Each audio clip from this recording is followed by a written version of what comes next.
Mi nombre es Gabriel Boskin. Bienvenidos a la 12ª edición de la Semana UNIPE Virtual. Esta es la charla de discurso y género, que van a estar presentes Sara Isabel Pérez, Matías Soich. Lamentablemente, el tercer participante, el tercer expositor, que va a ser Fabio Oliveira de la Universidad de Bahía, no va a poder estar. Esta charla está organizada en el marco del proyecto que dirige Daniela Lauría y del que yo también participo, junto con Rocío Flax y otros integrantes de la UNIPE. El proyecto se llama Lenguaje, Educación y Etnografía, un análisis sociolingüístico crítico de las prácticas áulicas de nivel secundario y formación docente. Como les decía, en esta charla de esta charla van a participar Sara Isabel Pérez y Matías Soich. Sara Isabel Pérez es licenciada en Letras por la Facultad de Filosofía y Letras de la UBA y doctora en Lingüística por el Colegio de México. Actualmente es profesora titular de Fundamentos de Semiótica y Lingüística y del Seminario de Análisis del Discurso en el Departamento de Ciencias Sociales de la Universidad Nacional de Quilmes, donde dirige la Unidad de Investigación y de Extensión Discurso, Género y Sociedad.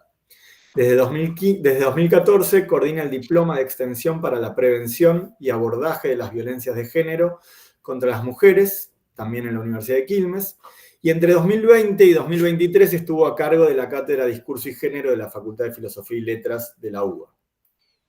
Matías Soich es doctor en Lingüística y licenciado en Filosofía por la Universidad de Buenos Aires. Es investigador asistente del CONICET, es docente a cargo del seminario de la maestría, es docente a cargo del seminario Lenguaje, Discurso y Discriminación en la maestría en la Universidad Nacional de 3 de Febrero y jefe de trabajos prácticos en la materia Análisis de los lenguajes de los medios masivos de comunicación en la Facultad de Filosofía y Letras de la UBA. Es activista LGBTIQ+, y socio fundador de la asociación civil Mochacelis. Es miembro de la Red Latinoamericana de Análisis del Discurso de la Pobreza y del grupo de investigación de LES, Ontología Práctica. Entre 2020 y 2022 fue ayudante docente de la Cátedra Discurso y Género en la Facultad de Filosofía y Letras de la UBA. Más allá de estas presentaciones formales de Sara y de Matías, yo quiero agregar que son dos colegas y amigos con quienes tuve el agrado de participar de esa cátedra de discurso y género. Además de reuniones de cátedra, hemos compartido muchas otras actividades, algunas más académicas, otras más sociales. Para mí es realmente un placer y un honor estar compartiendo esta mesa con ellos y realmente agradecerles por haber aceptado participar de esta mesa. También les quiero agradecer a todos los que están acá presentes, cuento 35.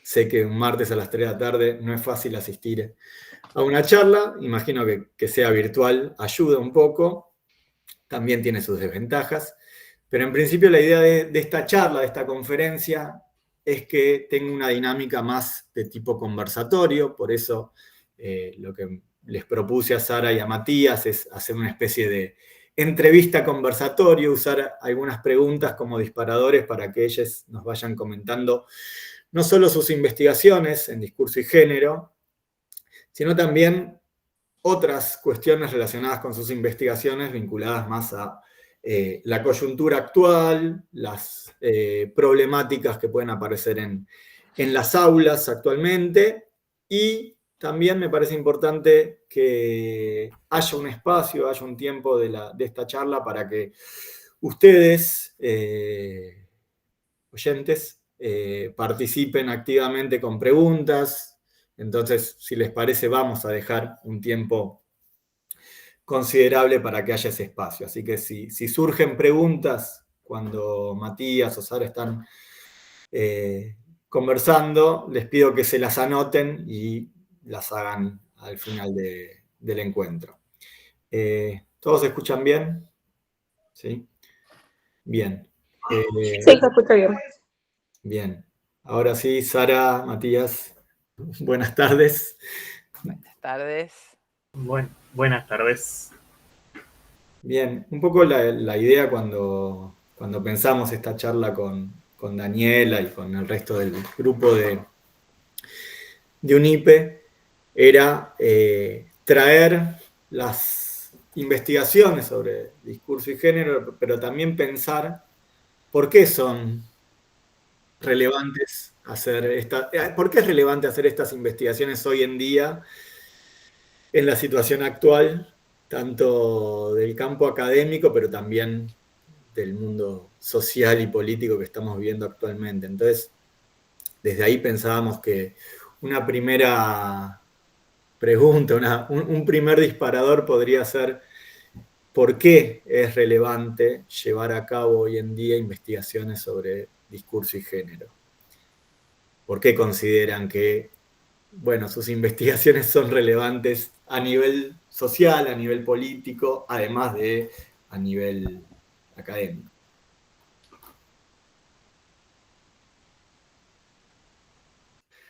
¿Quién empieza, Mati? ¿Quién rompe el hielo? Si querés arranco y prometo no hacerlo muy... Dale, por favor. Bueno, buenas tardes a todos. Muchas gracias, Gabriel. Muchas gracias, Dani. Un gusto estar acá en esta actividad de la UNIPE, una universidad que me genera un gran afecto, siempre me generó curiosidad desde su creación, y ahora que veo a queridos colegas allí, además el afecto se incrementa. Así que bueno, gracias a quienes están acá a las 3 de la tarde. Mati, como siempre, un gusto. Gaby y Federico. Bueno, yo creo que para empezar me voy a tomar el atrevimiento de, quizás en esto creo que nos une un poco con Mati y con muchas de las personas que trabajamos en esto. En principio hay una dimensión ética. Hay una dimensión ética de por qué estudiar género y discurso. Y digo ética y no política, porque también hay una dimensión política, pero creo que en los tiempos contemporáneos realmente la dimensión ética y la dimensión humana están empezando a necesitar ser jerarquizadas nuevamente. Entonces, para empezar, para mí es una cuestión de relevancia ética, de cuidado de de indagación respecto de los modos de vida, de convivencia y de construcción de relaciones entre todos los seres humanos, entre todas las personas. Eso como un punto de partida, digamos. Y por otro lado, yo traté de pensar esto también desde un punto de vista epistemológico. Se me ocurre, lo voy a tratar de resumir como en dos dimensiones. Por un lado, el género como una dimensión de análisis, ¿no? El género como una variable más de análisis de muchas otras variables posibles de investigación dentro del campo del lenguaje, pero también dentro del campo de las ciencias humanas, dentro del campo de la ciencia.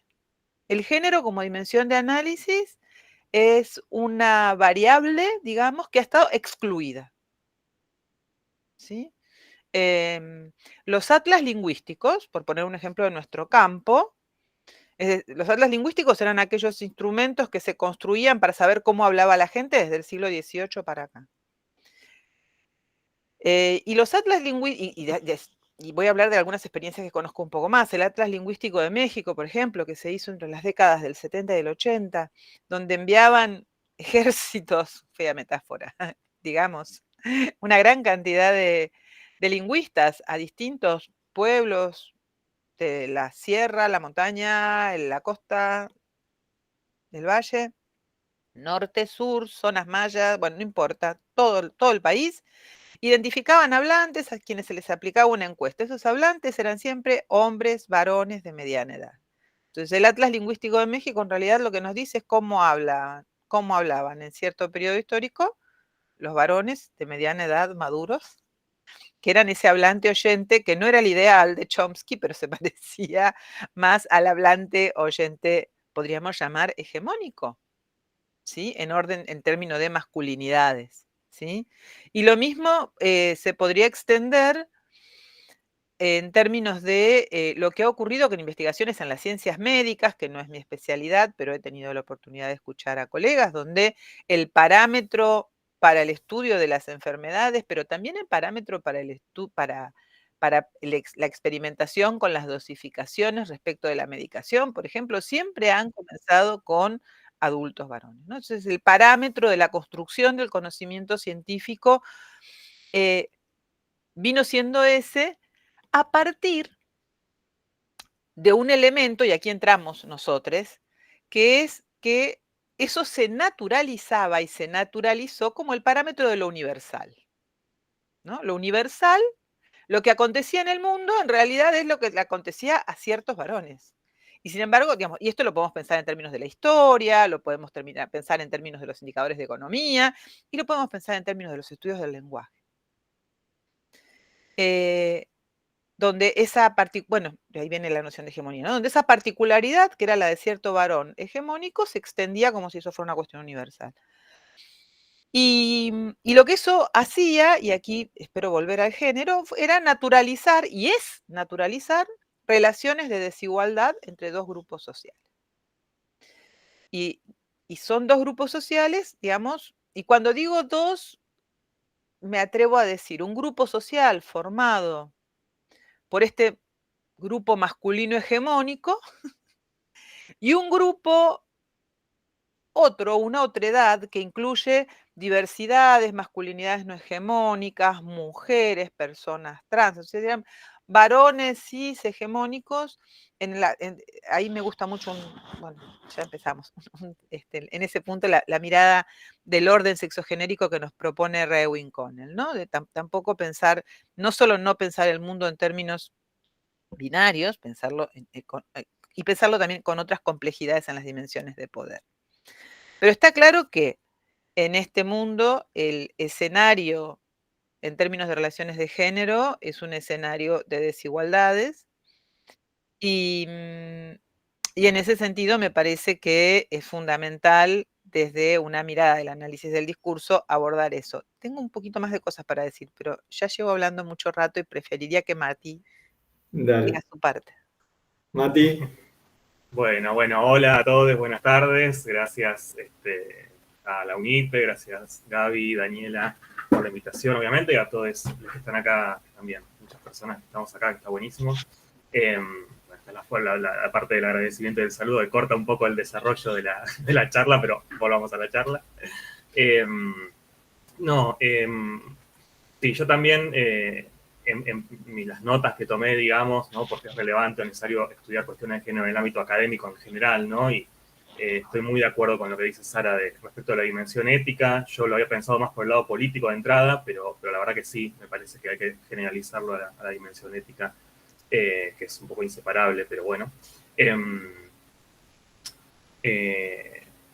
A ver, algo que me parece importante como señalar es que pensar por qué estudiar cuestiones de género desde lo académico me llevó a pensar esta cuestión de la relación entre la política, las dimensiones políticas y la producción de conocimiento, ¿no? Porque tendemos a pensar, digamos, todos los temas de género hoy por hoy están muy, ya sabemos, ¿no? Muy bastardeados, muy vapuleados, atacados, bueno, esto Sara sabe un montón, por los movimientos de derecha, que seguramente vamos a hablar de eso más adelante, por su supuesta falta de neutralidad, por su carácter ideológico, ¿no? Dicho así muy llanamente. Y en realidad, ¿no? Digamos, los estudios de género académicos son algo que, corregime Sara si me equivoco, pero son algo que surge después, por decirlo así, de los movimientos políticos que luchan por el género, por los feminismos, las personas trans, las personas LGBT. Empezó en la calle, ¿no? De alguna manera. Hay luchas de poder, luchas por la representación, por el acceso a bienes materiales y simbólicos, por la igualdad, por frenar violencias muy concretas, ¿no? Esos movimientos populares, sociales, no sé, ejemplo, Estados Unidos, ¿no? La década del 60. Eso después va llegando, se va legitimando en los ámbitos oficiales de producción del saber, ¿no? En la academia, y va logrando penetrar y también crear sus propios cánones, cánones de autores, de metodologías, de temas. Me parece que poder recuperar esa conexión, van en el sentido contrario a lo que por ahí los movimientos de derecha quieren argumentar, ¿no? Que es la manipulación ideológica, el carácter político, como si político significara lavar el cerebro de las personas, ¿no? Solamente. Y es decir, no, justamente es hacerse cargo del carácter político y ético, hoy por hoy, en la producción de conocimientos, ¿no? Digo, pues son conocimientos que tienen que ver con variables, como decía Sara, que afectan nuestras vidas y que las están condicionando, nos guste o no nos guste, nos demos cuenta o no nos demos cuenta, ¿no? Entonces, me parece que hay algo común, digamos, con el conocimiento académico en general, que tiene que ver con esta autorreflexión y autoconciencia, esta búsqueda de una cierta autoconciencia sobre, bueno, cómo las prácticas en las que estamos día a día están atravesadas por diferentes variables. Y bueno, centrar la lupa en esas variables, ¿no? Por ejemplo, el género, ¿no? Podríamos decir la raza, la etnia, la clase social, la talla corporal, las creencias, digo. Pero bueno, estamos hablando de género y por eso en ese sentido es importante, como es importante estudiar, por supuesto, otros aspectos, ¿no? Pero bueno, el género, como se viene viendo, es muy permeante, digamos, y me parece que no está de más insistir, ¿no? Porque a veces también hay una especie de retórica de, bueno, basta, ya está, ¿no? Como el cansancio, ¿no? De, bueno, esto ya lo sabemos. Y yo creo que tenemos que seguir insistiendo en lo que supuestamente ya sabemos, ¿no? Porque también día a día se construye. Entonces, bueno, si día a día se construyen estas opresiones de género, bueno, también día a día hay que seguir construyendo la conciencia de que no hay que naturalizarlo, ¿no? Pero bueno, ya me estoy medio también abriendo y no sé cuánto estoy hablando, pero prefiero... No, me parece interesante lo que plantea Matías. Ayer escuchándolo, perdón, yo traigo la realidad social, política, y a sus actores, ayer escuchando un fragmento de una charla del ministro Caputo, perdón, él decía algo así como que la izquierda, no sé bien a quién se refiere con la izquierda, puedo intuirlo, o deducirlo como analista del discurso, pero decía que la izquierda había puesto sus células en determinados ámbitos, fundamentalmente el académico, ¿no? Y había generado a estos parásitos intelectuales o algo por el estilo. Entonces algo así como que la lucha por la batalla cultural había que darla, la tenían que dar, ¿no? La tienen que dar, justamente eliminando, entiendo, a esos intelectuales. Y a mí me parecía paradójico, más que nada, pensar que eran esas personas en las universidades las que iban difundiendo las ideas, y no esto que dice Matías, con lo que acuerdo plenamente, que es que desde la academia también tomamos el guante, ¿no? De lo que ocurre en la calle. Un poco que las demandas, ¿no? De género, las demandas sociales en general, pero las demandas de género en particular en los últimos años fueron haciendo que, bueno, aumentaran también las investigaciones en temáticas de género, justamente porque era una demanda social, no porque a un investigador o a un intelectual se le ocurrió que era algo que había que analizar, ¿no? Esto de no pensar la academia como esa torre de marfil, sino todo lo contrario, ¿no? Entonces, desde ahí me parecía interesante la reflexión que traía Matías. Y también pensaba, bueno, ¿y cuáles son esas problemáticas o cuáles consideran que son hoy esas problemáticas de género más relevantes para investigar, para estudiar, o cuáles son aquellas que, bueno, hoy no podemos evitar en nuestras investigaciones o porque resultan más relevantes a nivel social? A ver, yo primero, sí, creo que es tan importante. Voy a retomar un poco lo que decía Mati hoy y a ver si con esto puedo también responder a tu pregunta, Gaby, o a tu propuesta. Esto de que insistimos, ¿no? De que hacemos basta de género. En Argentina el año pasado hubo 228 personas que fueron víctimas que murieron porque las asesinaron. 8 de ellas mujeres trans, 220 mujeres cis, que fueron asesinadas en este carácter, en medio de por quienes formaban parte de sus vínculos más cercanos. Pero además hay otros aspectos que a mí me parece que tenemos que pensar, que es que hay desigualdades sistemáticas en las relaciones sociales de género y hay, digo, por decir algo, hay situaciones hasta de vulnerabilidades mínimas en Argentina. No quiero equivocarme, pero 25 de cada 1000 maternidades son de niñas de entre 15 a 19 años. Es decir, todavía encontramos en nuestro país, en el que presumimos de grandes avances en los derechos sexuales y reproductivos, y debo decir, en nuestro país estamos bastante mejor que en toda nuestra región. América Latina es la peor región del mundo en términos de matrimonios o uniones tempranas, es decir, de niñas de 15 a 19. Hay una altísima tasa de maternidad de niñas de menos de 15 años en nuestra región. Entonces, a mí me parece que esta insistencia tiene que ver con poner de manifiesto algo que se busca invisibilizar o naturalizar por medio del lenguaje y en la esfera pública. Y yo creo que Caputo es un tipo inteligente en cierto punto, porque efectivamente nosotros necesitamos conocer para transformar. Queremos transformar. Si vemos las desigualdades, queremos transformar las desigualdades, y así surgieron muchísimos de los estudios de género, efectivamente, no solo en nuestro país, sino en distintos puntos del planeta. Es mujeres, diversidades en las calles diciendo, miren, nosotros necesitamos curarnos cuando aparece el HIV. Nosotros necesitamos saber qué está pasando con los derechos reproductivos. No queremos parir cada 9 meses o cada 11 meses. Pónganse a ver qué se puede hacer. Digamos, esas fueron demandas como muy efectivas. Y en ese punto, ahí va. Entonces, uno de los temas que a mí me parece, por eso está, es como que nos están de algún modo haciendo volver al principio. Y uno de los temas que para mí hoy es fundamental investigar y poner de manifiesto es que existen las relaciones sociales de género que son desiguales y que generan violencia.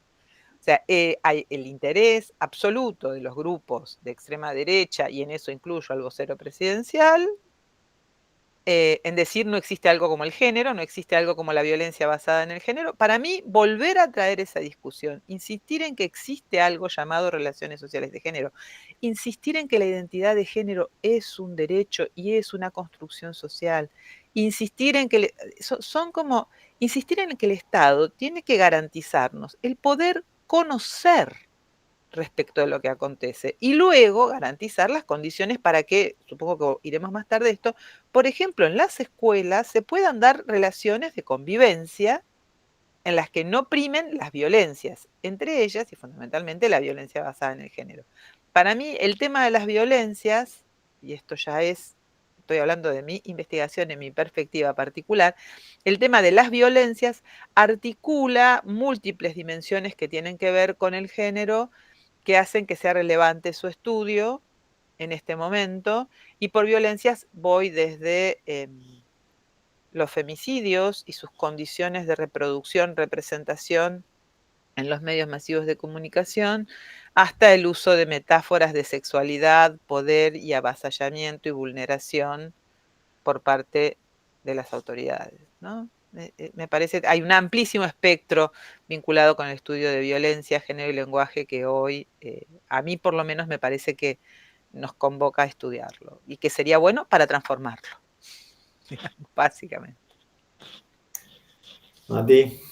Sí, bueno, me gusta porque vamos como a hacer, o sea, lo que pensamos previamente se toca en puntos, bueno, no es sorprendente porque de hecho trabajamos juntos y bueno, trabajamos diferentes temas, diferentes perspectivas muchas veces, pero obviamente muy mancomunadamente.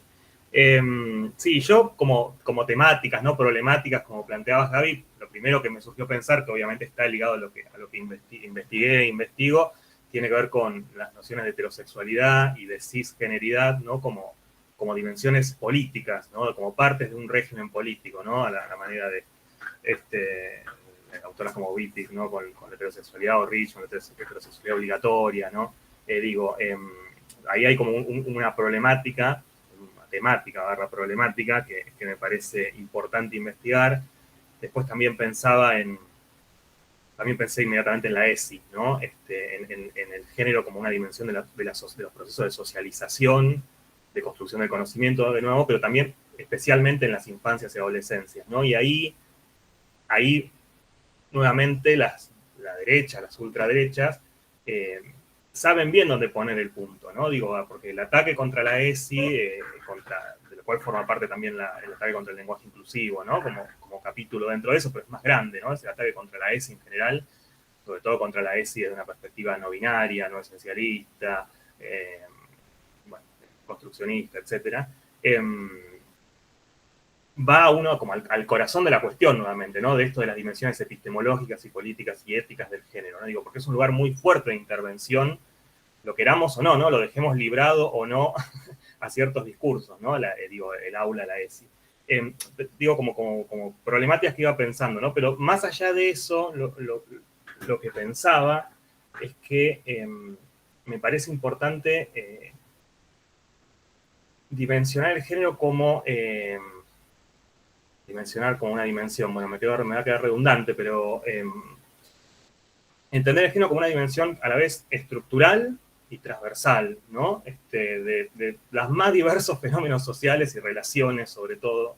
No digo estructural porque, bueno, pues justamente trasciende lo individual, forma parte de una serie de relaciones más o menos fijas, digamos, pero que también van cambiando, pero que mantienen relaciones entre sí. Y transversal por esta cuestión de que es una dimensión totalmente, digo, las temáticas de estudio del género dentro del análisis del discurso. Solamente yendo al análisis del discurso, el género se estudia en múltiples niveles y dimensiones, no solo como tema, ¿no? Como qué se dice sobre el género, sino cómo interviene en la producción de distintos textos, en su circulación, en la apropiación de los textos, en la forma, desde lo fonético hasta las estructuras textuales más grandes. Digo, en todos los niveles podemos estudiar el género en diferentes planos, ¿no? Entonces, digo, transversal en un sentido muy, muy, muy fuerte. Y por ahí me estoy abriendo un poquito, volviendo para atrás, pero algo que quería decir respecto a la primera pregunta que me quedó en el tintero, digo, esto de por qué es importante estudiarlo no solo académicamente, sino desde el análisis, o qué puede aportar el análisis del discurso, ¿no? Gaby era una de las preguntas. Yo pensaba que también, esto no es exclusivo del análisis del discurso, seguramente, pero aporta, que es comprender cómo el género se está haciendo, ¿no? Y rehaciendo, recreando, performando, como le queramos decir, constantemente allí, incluso allí donde parece que no estamos haciendo nada, ¿no? Donde estamos solo hablando, ¿no? O solo escribiendo. Digo, y eso es algo que todavía yo creo, que no es algo que está, que es...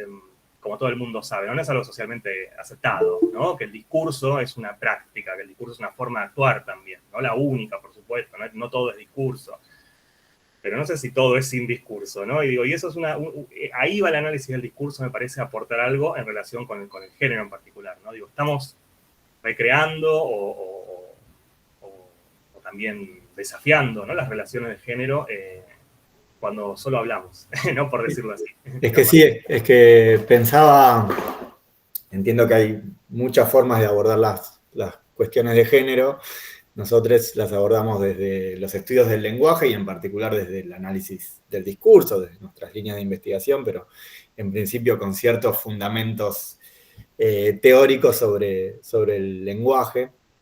Y pensaba eso, ¿qué aportes o qué nos permite ver sobre el género, sobre las cuestiones de género, un enfoque discursivo, digo, específicamente un enfoque discursivo, y a la vez retomando un poco lo que decía antes Sara sobre, bueno, esto de la variable de género en los estudios del lenguaje, ¿qué nos permite ver sobre el lenguaje estudiar cuestiones de género, ¿no? Creo que ahí hay dos relaciones o una relación que va para los dos lados, ¿no? Por un lado, abordar problemáticas de género desde un enfoque discursivo nos permite ver cuestiones que desde otros enfoques seguramente no se puedan ver. Y por otro lado, no deja de permitirnos reflexionar sobre el funcionamiento del lenguaje, sobre cuestiones lingüísticas, ¿no? Vos antes, Mati, mencionabas el lenguaje inclusivo y creo que nunca hubo tanto interés por estudiar la morfología como a partir de las discusiones sobre el lenguaje inclusivo. Entonces, creo que ahí hay una relación que se retroalimenta, ¿no? Yo voy a dejar que conteste primero la titular de la cátedra de discurso y género, porque me parece una pregunta fundamental para que responda ella. Suena terrible así. Bueno, bastantes cosas, pero no puedo evitar algo. Perdón, Mati, lo que voy a contar, porque nos involucra. Yo una cosa cuando pensaba sobre estos intercambios, el lenguaje inclusivo me aparecía como un tema, y me aparecía como un tema porque el debate sobre el lenguaje inclusivo nos llevó a muchísimas personas que nos dedicamos a la lingüística a estudiar muchísimos fenómenos morfológicos y a ponerlos de manifiesto y a discutir con la Real Academia la interpretación semántica, a buscar ejemplos, contraejemplos, a discutir las formas no marcadas y el concepto de lo no marcado y a discutir qué es el funcionalismo y qué es lo no marcado en términos de género y por qué, si lo no marcado es el masculino genérico, la interpretación genérica del masculino, decimos los médicos, pero decimos las enfermeras, y entonces ahí lo que vemos es que lo marcado y lo no marcado tiene una motivación semántica y aparecen discusiones de naturaleza ya podríamos decir epistemológica, del funcionalismo. El estructuralismo le tiene que dar respuestas al funcionalismo respecto de cómo se construye esta categoría de lo no marcado. Entonces, la mirada sobre el uso lingüístico desde una perspectiva de género contribuyó a revisar un montón de principios que teníamos naturalizados o incorporados o muy poco cuestionados en el campo de la morfología, por ejemplo. También en el campo de la sintaxis. No, y decía esto porque nosotros teníamos una experiencia, a lo mejor Mati no sé si va a coincidir conmigo porque no lo hablamos, porque discutíamos con una colega de Estonia, era nuestra colega Nigala Mati, cuando estábamos, sobre el lenguaje inclusivo y la mirada que teníamos sobre lo marcado y lo no marcado era era absolutamente opuesta. Y a mí, no lo hablaba, perdón, no lo hablé con Mati, tampoco lo comentamos, pero a mí la impresión que me quedó después de eso es, nosotros teníamos sobre nuestras espaldas 3 o 4 años de discusión teórica, de discusión política y de mirada sobre nuestra lengua que la colega no tenía, y la verdad es que esto era en una cena, no tampoco era el espacio para ponernos a presumir de nuestra tradición, pero me parece que allí hay una mirada donde los estudios del lenguaje y el género pueden no, todo el tiempo están nutriendo los estudios del lenguaje. Si queremos conocer el lenguaje, yo personalmente, pues es una posición epistemológica, yo creo que el uso del lenguaje es el modo de acceder al conocimiento del lenguaje, y si pensamos en el uso del lenguaje, pensar en el uso del lenguaje no puede hacerse si no es desde una perspectiva de género.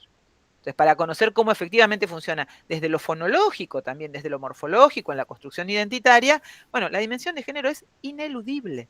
Si queremos pensar desde la pragmática, términos de cortesía, hasta cuestiones fonológicas, que las veíamos, estuvimos en un congreso hace muy poquitito, que estuvo Mati también, en el Congreso Internacional de Género y Lenguaje, y bueno, ahí veíamos que desde la fonética hasta la pragmática tenemos mucho para aportar. Y desde el análisis del discurso en particular, juro que ya termino con esto, a mí en lo personal me interesa mucho trabajar lo que acontece en la esfera pública, en la esfera de los discursos legítimos, diría nuestra querida colega Luisa Martín Rojo, a quien tanto Gaby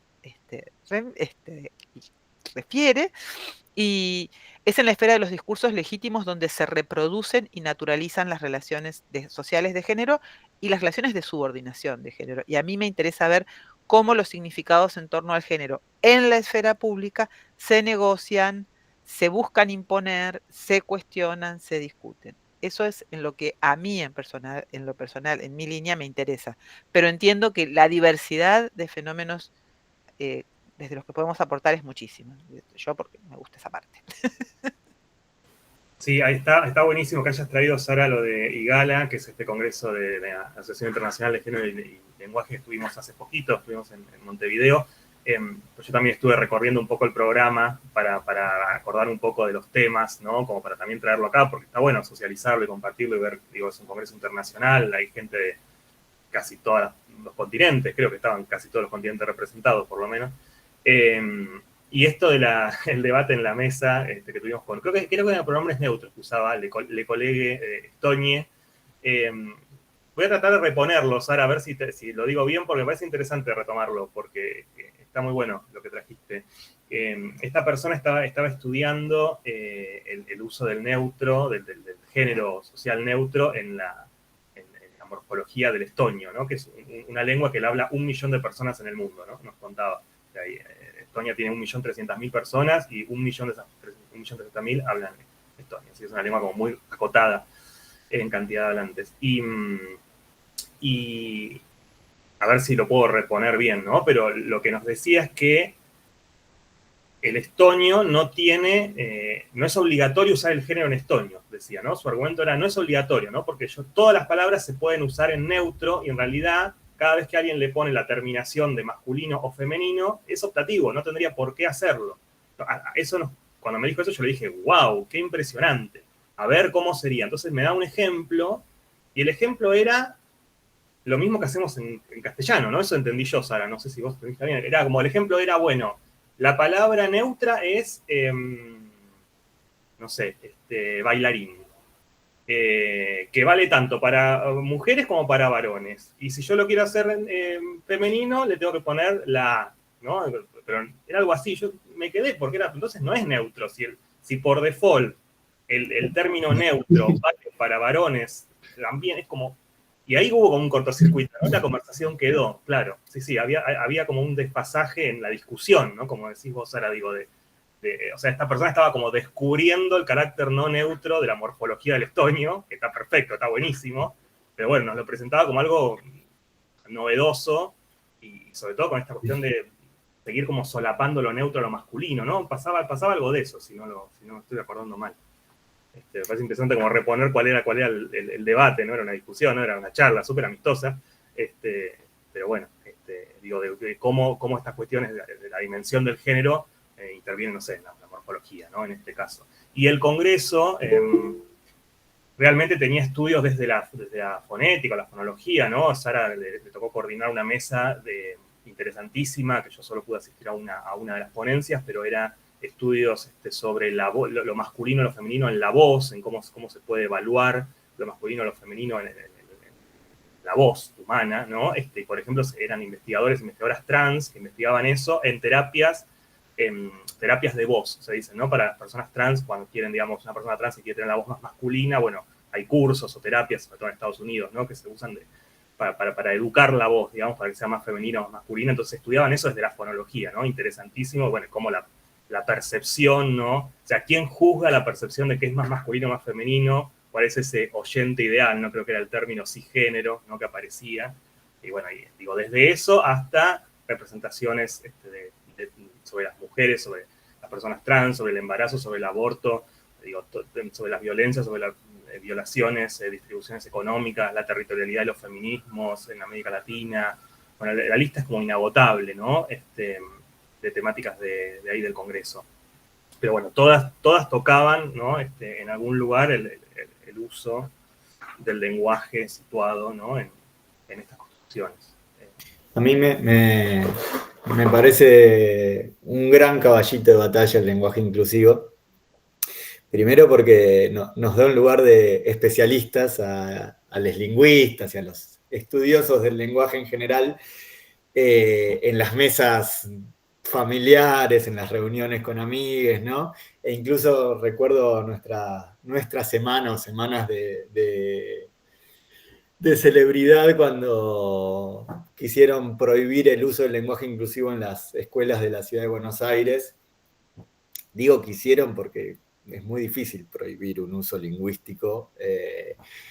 Y ahí nos llamaban desde distintos programas de radio, televisión, nos íbamos de giras por los medios de comunicación hablando sobre el lenguaje inclusivo. Y yo creo que lo que tiene el lenguaje inclusivo es que por un lado nos permite discutir de lingüística, digo esto con este colega de Estonia, que no conozco porque no pude ir al Congreso de Gala, pero digo, dejando de lado las buenas intenciones o las cuestiones ideológicas que uno podría pensar que ciertos argumentos están mucho más asociados con determinados inclinaciones políticas, que lo están, pero en otro grupo de investigación de la UBA, cuando hacíamos un relevamiento de cuáles son los argumentos que utilizan las personas para pronunciarse en contra del uso del lenguaje inclusivo, había una respuesta que a mí me llamó la atención que decía, porque el lenguaje inclusivo es misógino. Argumento que lo había escuchado en otra oportunidad en la forma de borra a la mujer como sujeto histórico, ¿no? Entonces, a mí me parecía interesante el argumento. Obviamente, todo lo que venga a complejizar la discusión me parece interesante. Y lo pensaba también, bueno, ¿cuánto hay ahí para abordar, ¿no? ¿Cuánto hay para discutir, distintas dimensiones para analizar? Y pensaba, bueno, ahí tenemos desde los usos lingüísticos una gran entrada para analizar cuestiones de género, ¿no? Digamos, ahí tenemos muchas vertientes, muchas facetas para discutir, y obviamente de distintas disciplinas, de distintas subdisciplinas del campo de la lingüística, en distintas dimensiones, pero bueno, ahí tenemos algo muy rico. Y algo que pensaba mientras iban hablando, ¿cuántos mitos sobre los usos lingüísticos, ¿no? Nos permite derribar, estudiar las cuestiones de género desde el campo del análisis del discurso? Yo lo pienso también desde la sociolingüística, ¿no? Mitos que están, esto que antes vos decías, Sara, de, bueno, el parámetro es, el hablante oyente ideal en realidad es el varón, ¿no? Y el varón con determinadas características sociales, además. Pero ¿cuántos mitos, ¿no? nos permite derribar? No sé si se les ocurre alguno, sé que los estoy tomando por sorpresa, pero se me ocurrió recién la idea, esto de, bueno, ¿sabés qué? No, yo lo pienso en tomar el turno en una conversación o en una asamblea, no solo depende de tener la capacidad lingüística, sino que hay otras variables, y el género suele ser una variable que juega mucho. Lo veo estadísticamente en las aulas, algo así como, ¿quiénes tienen más tendencia a levantar la mano, o ni siquiera a levantar la mano, a hablar? Y ahí la variable de género juega mucho. Y también lo veo, y acá estoy trayendo mis propias investigaciones en las aulas, no solamente tomar el turno de habla, sino también la forma de expresar ideas, argumentos, posiciones, está muy atravesado por la variable de género. Esto, bueno, que nosotros lo veíamos con Lakoff, ¿no? En la materia con Robin Lakoff, esto de, bueno, los estilos conversacionales, y cómo esos estilos conversacionales no surgen de la nada, sino que surgen de procesos de socialización, que antes lo mencionaba Mati. Entonces, bueno, ahí vamos desmontando muchas ideas sobre el lenguaje que están muy arraigadas en el sentido común, y que a veces discutir estas cuestiones nos permite también para desmontar y desnaturalizar esas ideas sobre el lenguaje.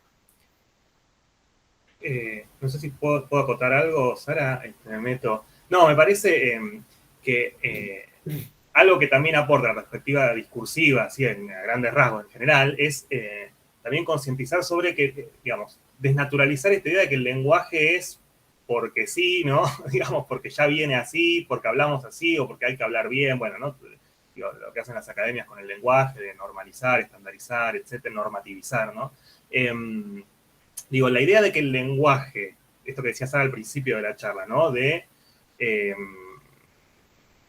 No me acuerdo en qué términos lo dijo, pero digamos, que el lenguaje se hace hablando, ¿no? Por decirlo de alguna manera. Entonces, esta reflexividad que tiene el lenguaje para constituir discursos cotidianamente, ¿no? Igual tengo que perdí el hilo de lo que estabas diciendo, la verdad, se me fue. Pero... se me fue la idea, perdón. Estaba como muy convencido y ahora hice este paréntesis y me fui. Ahora voy a volver a esta idea. No va a volver la idea. Sí.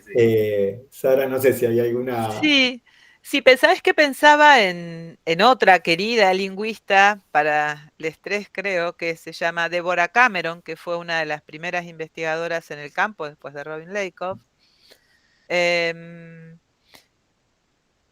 bueno, ella hace unos largos estudios críticos, no lo voy a decir aquí, pero me hizo pensar un poco en la cuestión del habla de las mujeres, ¿no? Entonces, esta idea del mito de Marte y Venus, de que las mujeres hablamos de una manera, primero un mundo binario, dicotómico, todas las mujeres hablamos esencialmente de una manera, todos los varones, todos ellos hablan de otra manera, y quien no cae en un grupo cae en el otro, para empezar, ¿no? Eso como un primer escenario construido. Pero además, la idea de que las mujeres, y esto vuelvo a las viejas discusiones, Lakoff, Tannen, perdonen, ¿no? De que las mujeres usamos formulaciones menos asertivas, que pedimos disculpas todo el tiempo, que hacemos preguntas en lugar de dar órdenes, ¿no? ¿Podrías pasarme la sal? ¿Podrías, por favor, cerrar la ventana? ¿Podrías, por favor, entregarme el informe, tú que eres mi empleado, a mí que soy tu jefa, si fueras tan amable dentro de 24 horas? Frente a formas del tipo, quiero ese informe para mañana en mi escritorio, cerrar la ventana, hace frío, que son las formas asertivas del habla prototípica masculina, y la idea de que justo las formas del habla prototípica masculina, justo coinciden con las características ideales del habla del liderazgo. Entonces, justo resulta que las personas que lideran deberían hablar como ese grupo de varones y las mujeres no hablamos así, entonces eso nos pone en ese lugar de doble cuestionamiento, de doble tensión, del double bind, que es, si hablamos como mujeres no podemos liderar, si hablamos como varones somos unas marimachas, pretenciosas, ambiciosas, o, si se quiere, para no pensar en el juicio ajeno en la asignación, simplemente debemos renunciar a rasgos de una femineidad, que puede ser deseada también, para poder ejercer poder. Entonces, hay allí una construcción, una especie de mito, digamos, lo relacionado con tu idea de mitos que tienen que ver yo más que mitos diría de construcciones sociales de significados en torno al género, por ejemplo, en torno al uso del lenguaje y a la relación entre el lenguaje y poder, que están en tensión todo el tiempo en nuestras vidas cotidianas, ¿no? Y después, cosas que yo afortunadamente no me veo haciendo hace unos años, pero que me veo habiendo hecho hace un par de décadas, de decirle a hijes, no uses esas palabras en público, no grites tanto, ¿no? El tono de la voz, el volumen de la voz asociado a la construcción de una femineidad o de una masculinidad determinada, con, como un modo de ir moldeando subjetividades, ¿no? Que a mí me parece que el lenguaje, de alguna manera, y discursivamente, para mí cuando hablo de lenguaje en uso, y por lo tanto hablo de discurso, va moldeando subjetividades, y va moldeando subjetividades generizadas en cuerpos sexuados que entran en vínculos que son siempre vínculos de poder. Entonces, si eso logramos desmontarlo y mostrarlo críticamente, creo que hacemos un aporte. Sí, Mati, no sé si querías agregar algo. No, sí, escuchando a la Sara un poco me acordé de cuál era mi idea antes de perderme, pero era esto, sí. ¿No? Sara hablaba antes de que estudiamos el lenguaje a través del lenguaje, ¿no? No nos queda otra, digamos, en un punto. Y me parece que ahí el mito que se derrumba es un mito esencialista, ¿no? Digo, porque podemos perfectamente estudiar cómo hablan las mujeres, cómo hablan los varones, por decirlo así, pero si empezamos a estudiarlo seriamente en una perspectiva discursiva, vamos a ver que, digamos, que hablan, para empezar vamos a cuestionar qué mujeres, qué varones, ¿no? Porque tenemos que segmentarlo, matizarlo, no tomarlo como conceptos en bloque, obviamente, pero además vamos a ver que si encontramos ciertos patrones, ¿no? Como decía Sara, cierto uso de, no sé, preguntas directas o indirectas, ciertos tonos de voz, etcétera, no van a ser por características esenciales, ¿no? Sino porque son prácticas discursivas, ¿no? Entonces, lo que viene a desarmar, el mito que viene a desarmar la perspectiva discursiva es un mito esencialista, ¿no? Porque si tomamos el discurso como un lenguaje en uso, como bien decía Sara, ¿no? Que es como la premisa, digamos, básica, ¿no? El discurso es el lenguaje en uso, contextualizado, no baja del cielo el lenguaje como una especie de idea platónica y ya está, ¿no? Sino que está continuamente recreándose y rehaciéndose. Bueno, se pueden estudiar identidades, relaciones, pero siempre van a tener ese carácter de lo performativo, ¿no? Que no quiere decir que sean humo, ¿no? Que sean puro humo, que sea bla, bla, bla, que sea ¿no? Esta cosa de que la construcción social parece que fuera zaraza, ¿no? Por decirlo poco académicamente, y no hay nada más concreto y con efecto más concreto que una construcción social, por ejemplo, discursiva, ¿no? Hablando de mitos. Sí, tal cual, es que cuando yo pienso en la idea de mito, es que algo sea un mito no significa ni que no exista, ni que no tenga efectos, ¿no? La idea de, bueno, sí, es un mito, pero si nos regimos por ese mito, aunque no sea, aunque no sea verdadero, muchas comillas, no deja de ser el criterio a partir del cual tomo decisiones, decido por qué calle voy, cómo me visto, cómo hablo, con quién me relaciono. Entonces, por eso pensaba esa idea de mito que me parece tan, digo, potente justamente por eso, porque bueno, ya ni siquiera importa si es así o no, sino, bueno, ¿a qué me lleva esa idea? Me interesa meternos en sus investigaciones particulares, que nos cuenten cuáles son los objetos de estudio con los que están trabajando ahora, con qué tipos de datos están trabajando, cómo definen esos objetos de estudio, cómo van tomando esas decisiones teóricas, pero también metodológicas de dónde ir a abordar esas problemáticas, digo, esas cuestiones con qué tipo de datos, con qué poblaciones, con qué participantes, con qué tipo de materiales discursivos. Un poco me parece que está bueno reponer esas investigaciones para abrir también otras discusiones.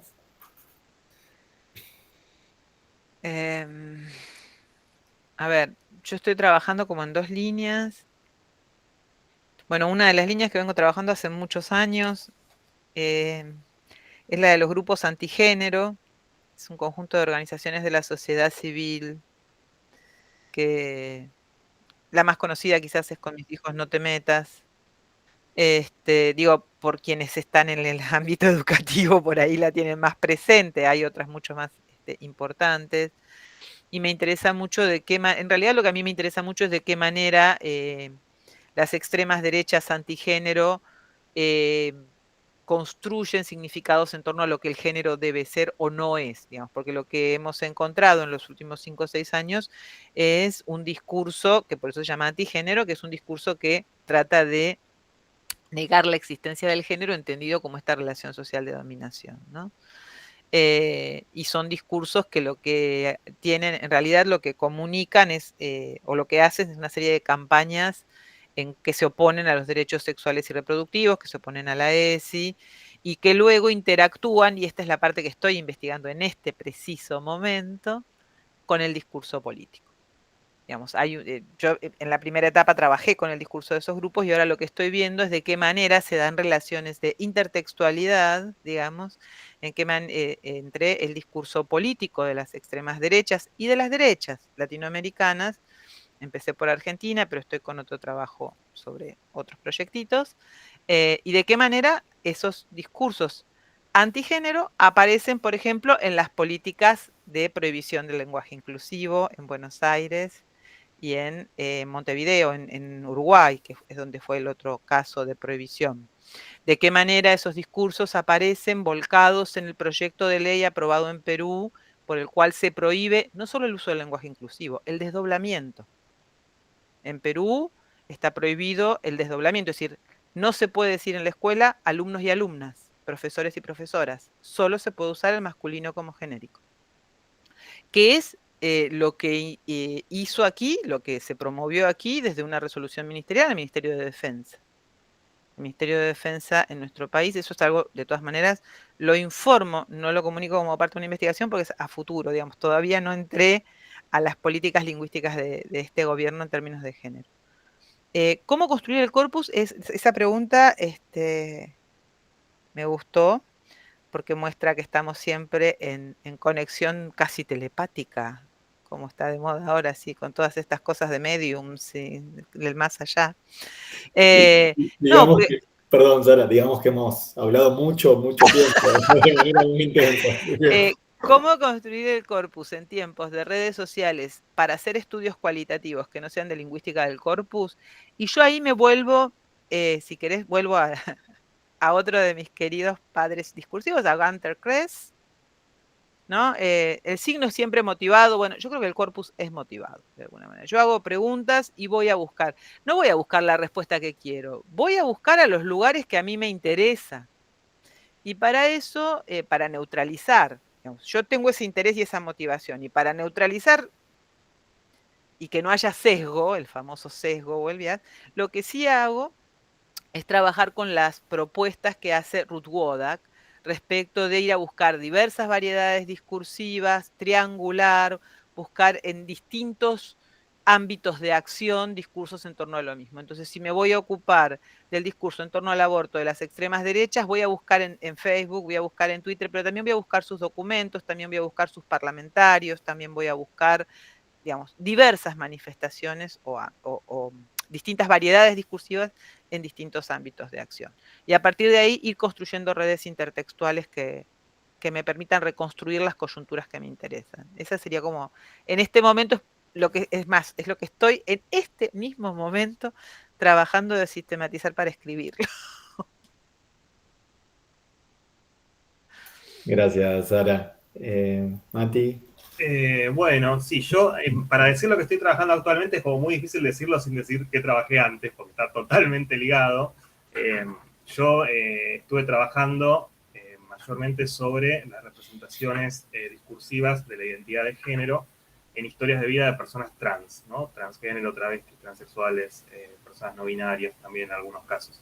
O sea, cómo, y esto está muy ligado, se fue ligando en realidad con el tiempo con mi militancia LGBT, como veía Gaby en la presentación, con mi participación en Mocha Celis, que actualmente es una asociación civil dedicada a los derechos por las personas trans, ¿sí? De la cual ahora no estoy participando actualmente en este presente mismo, pero soy socio fundador.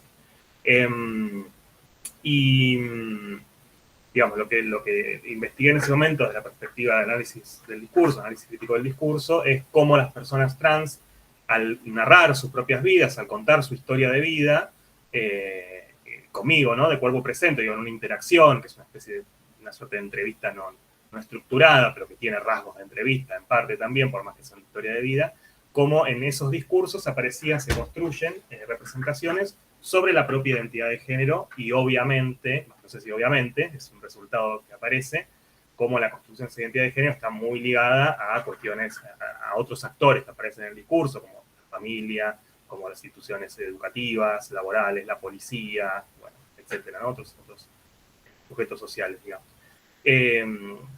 Este trabajo fue mi trabajo doctoral, básicamente, ¿sí?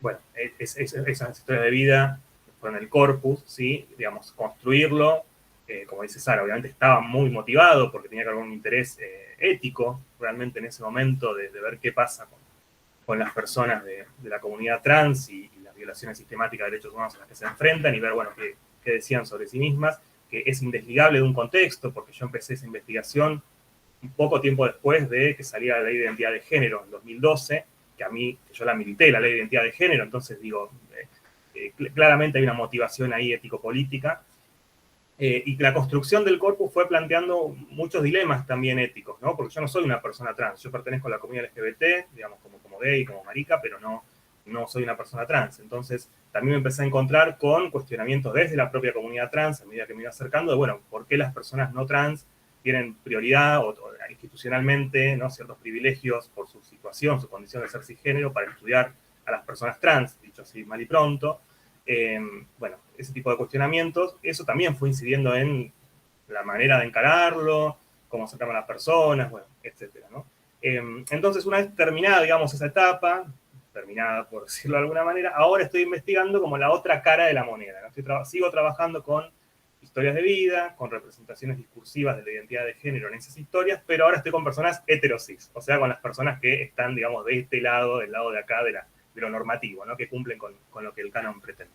Es y ahí la construcción del corpus, bueno, estoy todavía arrancando, por más que ya pasó un tiempito, pero voy de a poco, y ahí, bueno, la construcción del corpus también es desafiante, porque personas heterosis numéricamente ya son más, ¿no?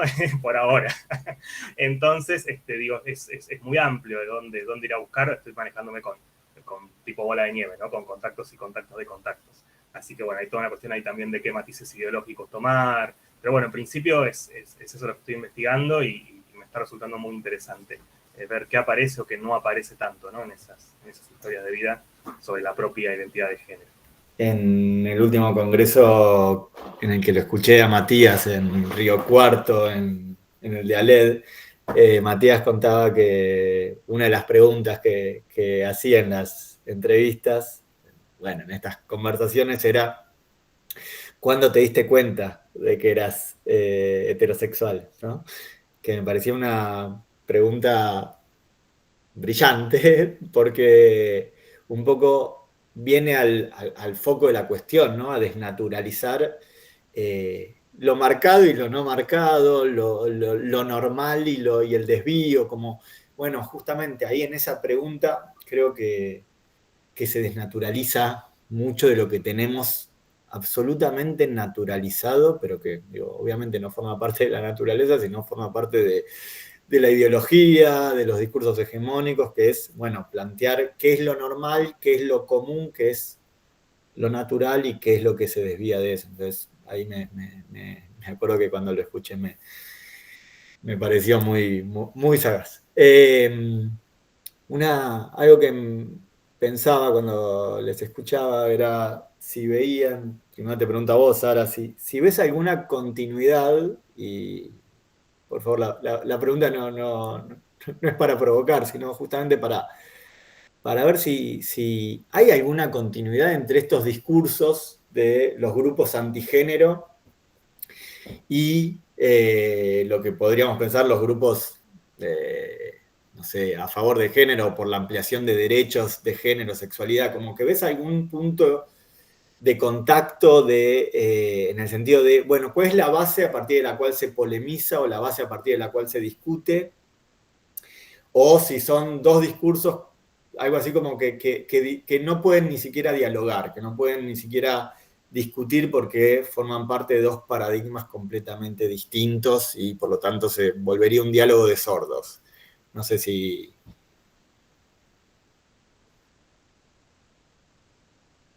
Voy a tratar de contestar. No es un diálogo de sordos para mí, y lo puedo explicar teóricamente, creo, por mi forma de ver teóricamente lo que ocurre, porque existe un discurso hegemónico. En términos de otros colegas, un discurso dominante. Entonces, al haber un discurso hegemónico, el diálogo existe. Que no hay un discurso por afuera de todo, ¿no? Hay un discurso hegemónico y hay una posibilidad de debate. Y lo que es interesantísimo, yo ahí sigo mucho a Nancy Fraser con la idea de que hay una hegemonía neoliberal, progresista, entre comillas, por la cual, por ejemplo, podríamos decir que el discurso en torno a los derechos humanos, hasta la cuarta generación, es hegemónico, ¿no? Las personas tienen derecho a la salud, tienen derecho a la vivienda, tienen derecho a una vida libre de violencia. Esta idea de que las personas tenemos derechos humanos, por ejemplo, es algo que los grupos antigénero toman y usan a su favor en los debates. Se apropian de esta retórica y la usan. Lo mismo, por ejemplo, es un caso sumamente interesante, la libertad de expresión, ¿no? Entonces, desde quienes defendemos las democracias y la plena vigencia de los derechos humanos, creemos que la libertad de expresión es un pilar de la vida democrática. Entonces, tenemos después a algunos referentes pseudointelectuales de los grupos de extrema derecha antigénero diciendo, bueno, yo tengo la libertad de expresión y de decirle a alguien que se cree que es mujer pero es varón, yo le puedo decir que es un hombre disfrazado. Y si ustedes me dicen homofóbico, están atacando mi libertad de expresión. Entonces, hay allí una zona que yo no la llamaría de contacto, sino la llamaría de disputa de signos ideológicos, la llamaría de disputas y tensiones en torno a los significados de género y a las relaciones sociales de género. Sí son dos modelos, dos formas de pensar la vida social absolutamente dicotómicos, ¿no? Uno es un modelo que apela a un supuesto orden natural, esencial, donde existen hombres y mujeres y un modelo de familia, y otro es un mundo que habla de personas, de seres humanos, con sexualidades diversas, con respeto por todas esas personas en sus manifestaciones, donde niños y niñas son sujetos de derechos, frente a niños y niñas como propiedades de los padres o potestad pura de los padres. Y ahí sí me parece que son dos mundos en ese punto de poco contacto respecto del... estoy leyendo una tesis, perdón el excurso, me hizo pensar mucho sobre distopías y utopías, ¿no? Es una tesis sobre el cuento de la criada, claramente. Y me parece que el mundo utópico que tenemos todavía, los feminismos tenemos, y los transfeminismos por las dudas para aclarar, tenemos un mundo utópico que nos está costando por ahí a veces llevar al papel o a los medios, pero tenemos un mundo utópico donde pensamos en vidas plenas de afecto, plenas de respeto, libres de violencias, de construcciones de afectos de las formas de las familias que nos parezcan las más enriquecedoras para crecer como sociedad. Y frente a eso hay otro modelo, un modelo autoritario, de no respeto, de imposición de normas. Y me parece que en eso sí, los dos modelos son dicotómicos, y en eso sí, lo que tenemos que hacer, lo que me propongo hacer como analista del discurso, es discernir cómo estas personas están construyendo un discurso que busca legitimar ese orden neoconservador y volverlo atractivo y ponerlo de moda. Digamos, no sé si... Gracias, sí. No solo que la respondiste en la pregunta, sino que me dejaste pensando, Sara. Así que gracias. Bien, me interesaba cerrar la entrevista para después dar lugar a las preguntas del resto. ¿Qué, qué obstáculos encuentran en sus investigaciones hoy? Obstáculos ya sea del mismo campo de la ciencia, pero también obstáculos por abordar temáticas de género, eh, por ahí no solo desde el campo académico. Obstáculos, desafíos, dificultades. Pueden ser las que conocemos todos por los diarios, pero... Sí, por ahí, como de manera más general, no sé si hubiera algo muy específico, pero yo no encuentro obstáculos en términos del campo científico, académico, ¿no? No, por lo menos hasta aquí, por suerte, no me he encontrado con obstáculos o con obstáculos severos respecto del tema que trabajo, ¿no? Digo, no sé, no siento que se me haya ejercido censura, por ejemplo, o se me haya puesto algún tipo de traba burocrática, en los ámbitos donde yo me muevo, ¿no? Por lo menos dentro del CONICET o de la UBA o de la UNTREF, que son los tres lugares, digamos, académicos institucionales. Pero hay como dos cosas, ¿no? A nivel personal, material, que se me ocurren.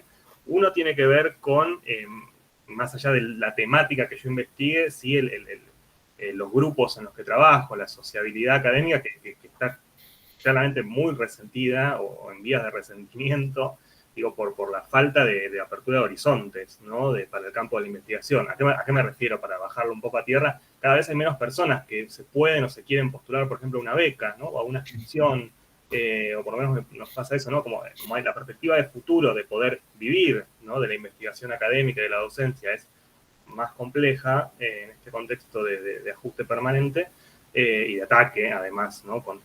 Ataque, digo, demonizante, ¿no? Contra nuestras actividades.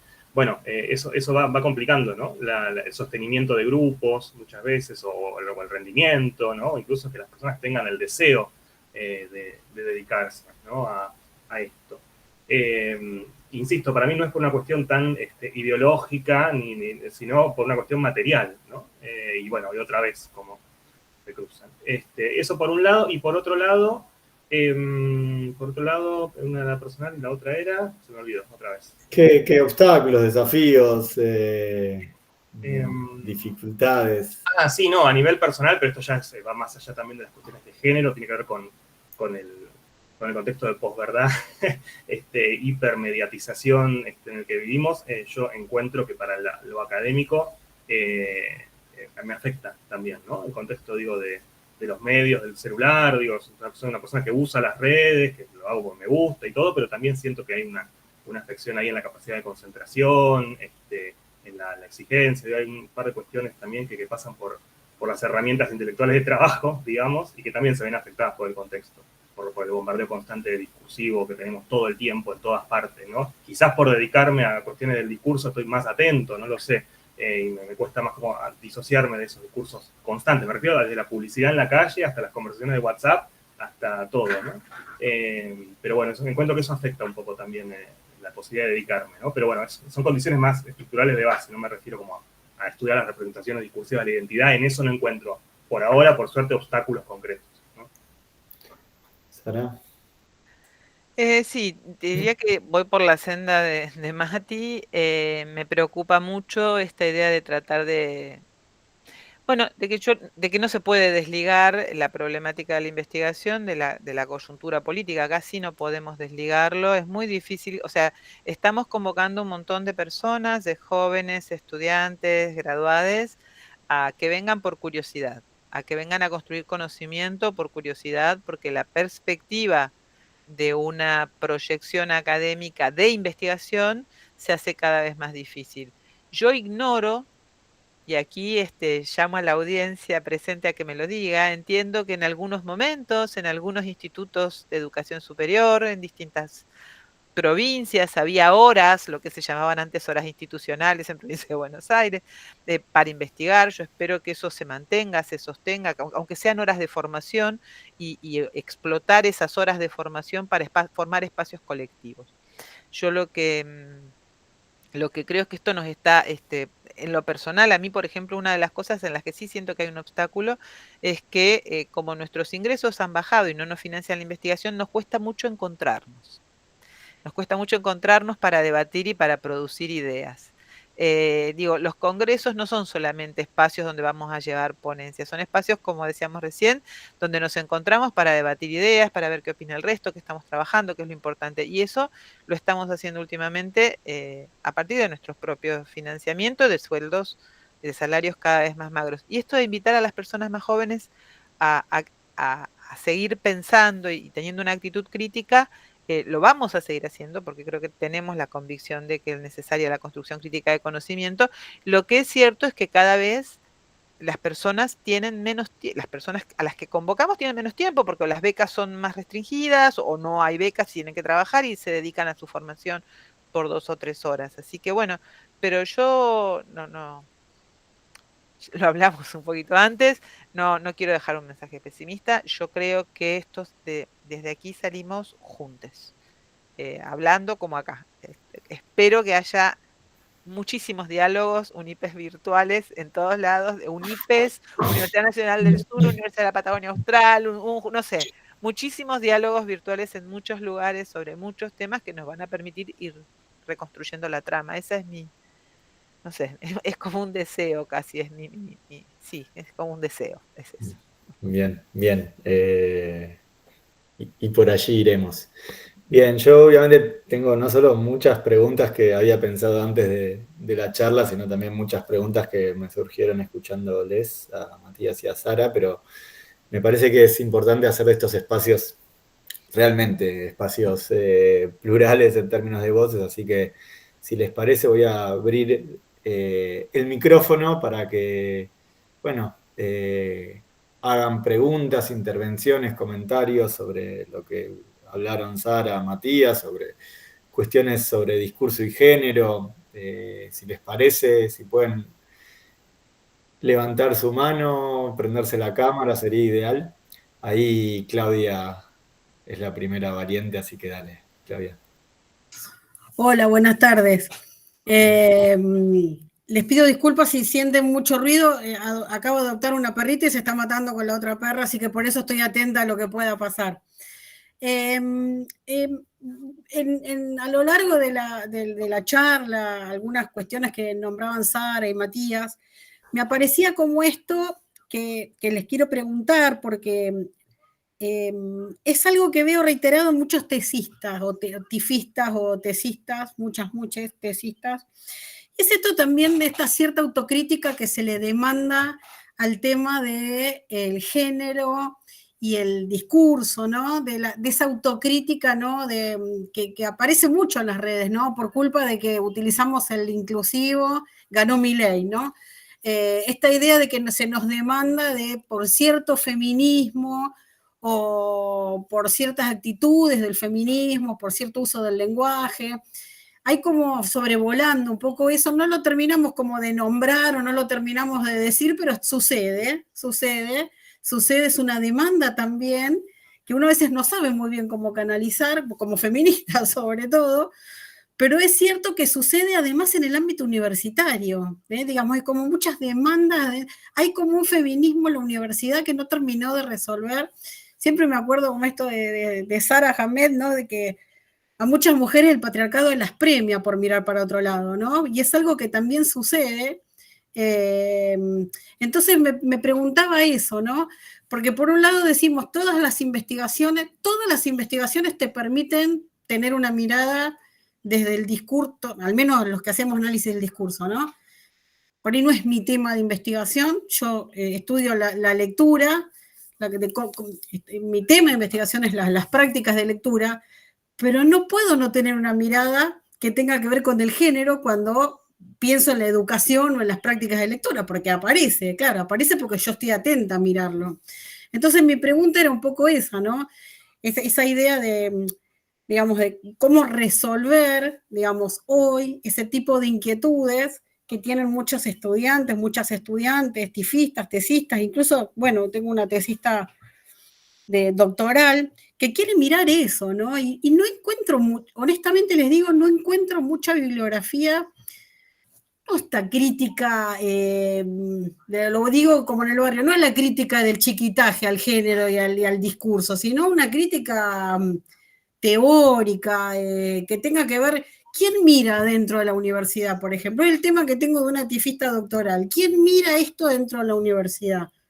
¿Quién mira cómo se resuelve, cómo la universidad a veces mira desde el otro lado, aunque discursivamente tenga, ¿no?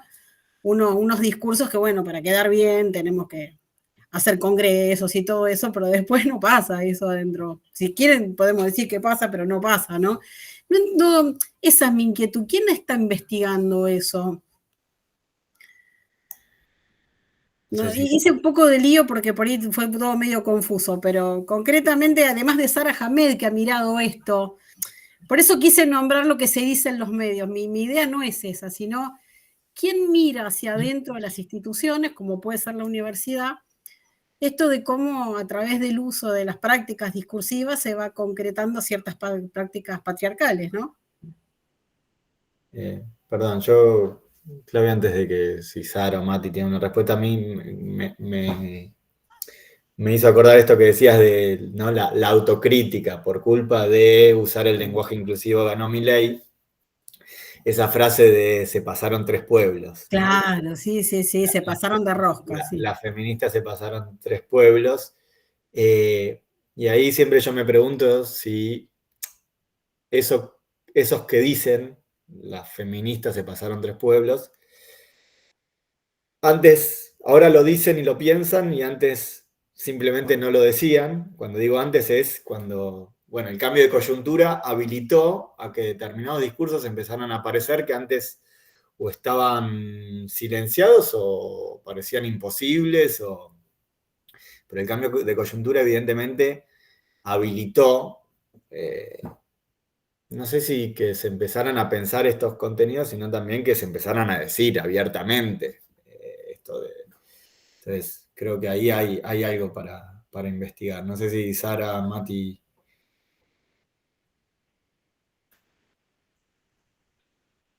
Sí, yo siempre tengo algo para decir. No vas a leer. Bueno, por suerte, Sara, por suerte. No te creas. Eso no quiere decir que lo que tenga para decir sea relevante, ni mucho menos. Solo es una incontinencia verbal. Dos cuestiones. Por un lado, me interesa mucho retomar esto de se pasaron 3 pueblos por el inclusivo. Yo recomiendo mucho, aunque no sea conocimiento situado, pero sí es conocimiento crítico, los trabajos de Wendy Brown y en particular el de Las ruinas del neoliberalismo, donde ella hace el relevamiento de quiénes han sido los perdedores del neoliberalismo, ¿no? y cómo entre estos perdedores del neoliberalismo, estos varones que participaban digamos, que fueron los perdedores del neoliberalismo progresista también, ¿no? Si lo cruzamos con el texto de Fraser. Entonces, hay un conjunto de varones que efectivamente se han visto amenazados por los avances del movimiento feminista. Pero su problema, digamos, las raíces de sus problemas es que han sido los perdedores de un modelo neoliberal extractivo muy potente. Que después haya construcciones discursivas que les permiten resignificar ese lugar de perdedores a partir de ser los perdedores de los avances del feminismo, bueno, ese es otra vez, es un discurso que tenemos que desmontar, ¿no? O sea, son los perdedores de un modelo neoliberal que los llevó a la destrucción, y los feminismos, mientras tanto, fuimos avanzando en algunas cuestiones, y eso no significa que haya una relación de causalidad directa, ¿no? Entre propios y ajenos. Y después, ¿quién mira las instituciones, además de Saramet? Yo creo que hay muchas compañeras. Hoy se llama RUGE, la Red Universitaria de Género, pero cuando empezó se llamaba la Red por la Igualdad de Género y contra las Desigualdades, tenía un nombre rarísimo, y reunía a un montón de compañeras que realizan investigaciones sobre género y universidad. Y yo creo que en el congreso que tuvo lugar en la Universidad Nacional de Rosario, ahora hace unos 20 días, hubo espacios para debatir eso. No digo que sea lo más, no digo que esté quizás todas las respuestas a tus preguntas, ni mucho menos. Digo, ahí puede haber colegas que lo están indagando. Y por otro lado, yo soy, si se quiere, no sé si se puede usar este término, gradualista. Quiero decir, no, pensar que implementamos el lenguaje inclusivo y retrocedemos, el proceso es más complejo y hemos avanzado muchísimo. Me parece que yo soy de las personas que creo que los avances han sido paulatinos y han sido significativos. Y nada, me parece que yo prefiero mirar desde esa óptica, aun cuando en esos avances ha habido retrocesos, pero para mí la lectura sigue siendo una lectura positiva. Creo que las colegas por ahí, no sé, dependiendo de qué rubro, qué campo quieran ver, hay compañeros que están estudiando lenguaje inclusivo, pero también cómo se han implementado los protocolos de violencia de género en las universidades, la existencia de programas sobre género en distintas universidades nacionales. Eso se está haciendo, digamos. Habría que ver. Muchas gracias, Sara. Bien, no sé si hay más preguntas, comentarios. Sí, Ayelen. Un comentario y una pregunta que quizás sea un poco pesimista, pero bueno, para pensarla. El comentario es, Sara, esto que decías recién de nos están haciendo volver al principio de todo, ¿no? Con respecto a los debates actuales. Justo estaba leyendo el último libro de Butler y ella dice algo así como nos quieren hacer volver a un patriarcado primario que ni siquiera existió, ¿no? Y eso me parece que como idea está bueno para pensar, porque es el contrapeso en algún sentido. Bueno, y esto de volver a algo que ni siquiera tampoco fue así en algún momento, ¿no? Bueno, ese es el comentario. Y bueno, después con respecto a esto de qué problemas podemos pensar para los analistas del discurso que nos interesa el género, a mí me preocupa un poco la representación del género como amenaza, y pensaba en esto de socialmente, bueno, ante la crisis, ¿no?, social, económica que hay, que el género sea como ese chivo expiatorio de todos los males de la sociedad, ¿no?, son causados por el género, y creo que ahí va un poco en la línea de lo que planteaba Claudia, ¿no?, más particularmente como el lenguaje inclusivo, pero yo lo pienso también en general, y sobre todo pensando en que ciertas identidades sean consideradas como la causa de los males futuros o actuales, ¿no?, y el peligro que eso implica. Y bueno, me quedo con esto también que decían hoy de estudiar para transformar, ¿no?, de estudiar por qué o cómo se forman esos discursos para poder transformarlos. Y ahí viene la pregunta que sería de qué manera, ¿no?, transformar como esas construcciones, porque bueno, también la realidad es que las personas que suelen reproducir esos discursos no nos van a leer, o quizás es muy pesimista mi forma, pero pienso de qué manera como participar activamente en esa transformación. Bueno, eso. Y muy interesante todo, gracias. No sé, por ahí tomo la posta. Bueno, gracias, Aye. Sí, yo soy bastante partidario de que también la transformación o el aporte que podemos hacer tampoco tiene que ser necesariamente lineal y directo, ¿no? O sea, investigamos, producimos conocimiento, ese conocimiento, podemos hacer comunicación, transferencia, extensión sobre ese conocimiento, por un lado, pero por otro lado también no sabemos qué caminos toma, ¿no? Muchas veces, sí ocuparnos de que se difunda, de que esté disponible, de que sea accesible, y a veces toma también algunos caminos que son impensados, ¿no? Hay trabajos, hablando desde el lugar como académico, ¿no? Específicamente. Después está todo el activismo, la militancia que uno puede hacer, ¿no? Pero bueno, yo creo que muchas veces hay como consecuencias no tan directas, pero no menos reales de lo que hacemos, ¿no? En el sentido de producir conocimiento crítico. Y después, bueno, sí hay una parte más activa, ¿no? Obviamente, yo apuesto mucho por la comunicación y por la divulgación, pero no en el sentido solamente de actividades específicas sino también en el día a día y en trabajar sobre el propio lenguaje y hacer claros y accesibles ciertos conceptos que hace falta todo un aparato teórico muchas veces para llegar a entender ciertos conceptos, pero no tanto para mí, para contarlos. Yo casi que no creo en las cosas que no se pueden decir, o por lo menos si no se lo puedo contar a alguien que no es académico, no me interesa tanto, soy muy sincero en esto, O sea, me interesa, pero me interesa mucho creo fervientemente que se puede transmitir. Y además de eso, tampoco es directo en el sentido que muchas veces incide en nuestra manera de encarar ciertos conflictos, de encarar las problemáticas, de, no sé, ver relaciones de género en el aula, hay un montón de cuestiones, pienso, el aula por la mucha serie, pero donde el conocimiento académico también va moldeando nuestras prácticas de manera no tan directa, ¿no? Entonces es como más difuso, más permeante, ¿no?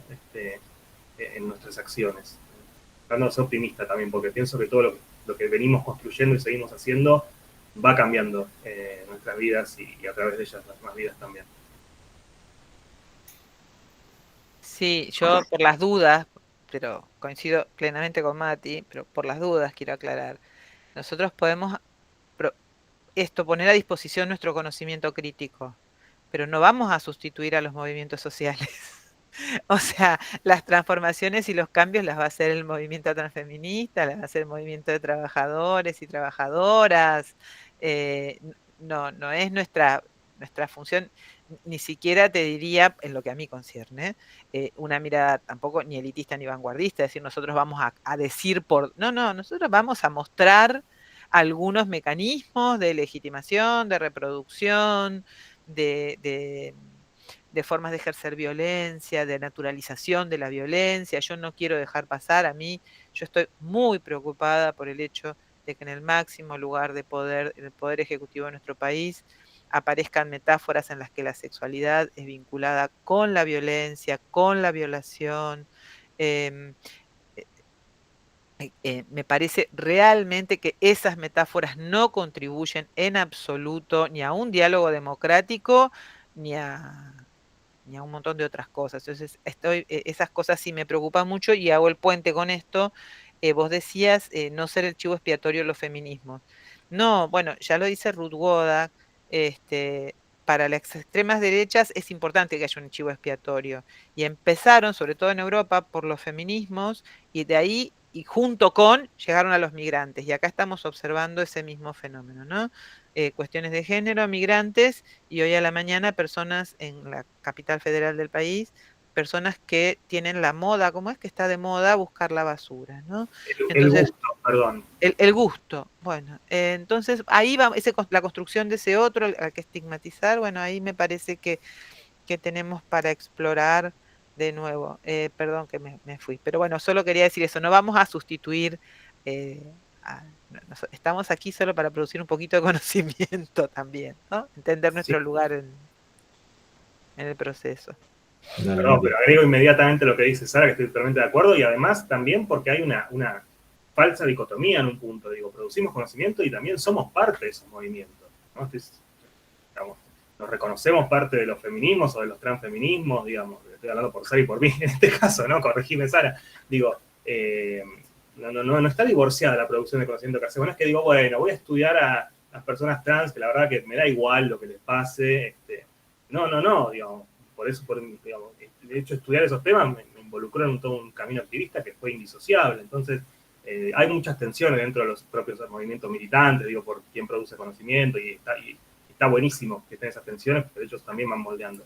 Pero bueno, ampliando un poquito la lupa, estamos todos en el mismo movimiento, somos diferentes ramificaciones de un mismo movimiento que tenemos el mismo horizonte político y ético. A mí me gustó la pregunta de Ayelen, o el comentario disfrazado de pregunta, ¿no? Esto del género como la fuente de todos los males, porque me acuerdo la discusión sobre el lenguaje inclusivo en las escuelas y parecía que los estudiantes no comprendían textos porque aparecía el lenguaje inclusivo, no sabían hacer cálculos en matemática porque aparecía el lenguaje inclusivo, no sabían cuál era la capital de Paraguay por el lenguaje inclusivo, cuando paralelamente teníamos escuelas que no tenían techo, que no tenían gas, que no tenían luz, que no tenían agua, docentes que cobran sueldos muy bajos, digamos, condiciones, digo, para estudiar y para trabajar muy malas, pero el problema era el lenguaje inclusivo. Parecía algo, digamos, muy llamativo. Y retomando lo que decía Sara, esto de, bueno, no vamos a reemplazar a los movimientos sociales, y lo pensaba en términos educativos, y en particular con el tema de la ESI, ¿no? Y cómo la ESI se volvió un movimiento pedagógico, ya no solamente una ley, y no solamente un contenido curricular, sino una perspectiva pedagógica, no a partir de la ley, creo yo, y esta es una hipótesis de trabajo, no a partir de la ley, o no fundamentalmente a partir de la ley, sino a partir de ni una menos, ¿no? No a partir de la sanción de la ley, no a partir de la implementación, porque de hecho los primeros años de implementación de la ESI fueron bastante similares a los anteriores a la sanción de la ley en términos de contenidos y de perspectivas, sino que a partir del movimiento Ni Una Menos, digo, a partir del cambio de coyuntura, ¿no? Del 2015 con el movimiento Ni Una Menos, el primer debate por la legalización del aborto en 2018, se incorporó, creo yo, una variedad de temas y una variedad de voces y de perspectivas a las aulas que no estaban presentes hasta ese momento y que no venían ni de las políticas educativas ni de los estudios académicos, sino que venían más de la calle. Entonces ahí tenemos cómo los movimientos sociales generan estos movimientos, valga la redundancia, y también cómo, bueno, hay una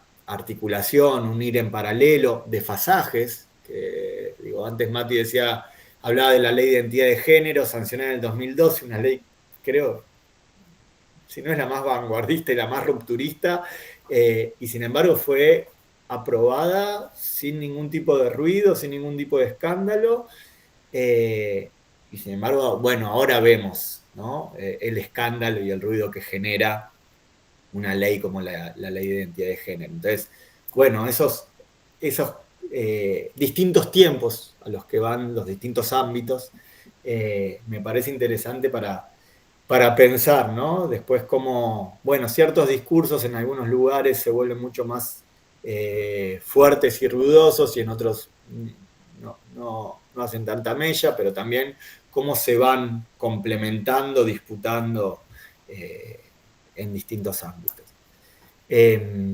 No sé si hay más preguntas, más comentarios. Sé que había comentarios en el chat. Voy desde el último, dice Antonia. Hola, soy profe de nivel secundario, muy enriquecedor este encuentro, un placer escucharlos. Se nos despedía, Antonia. Sí, a otro lado, ¿no? A otro lugar. ¿Alguien más? No sé, Leonardo, ahí tengo una intervención tuya, no sé si querés abrirte el micrófono.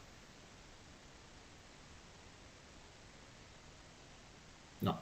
Entonces leo lo que escribiste. En las escuelas bonaerenses llegó el lenguaje inclusivo y ESI en las escuelas, de Sardi y Tosi.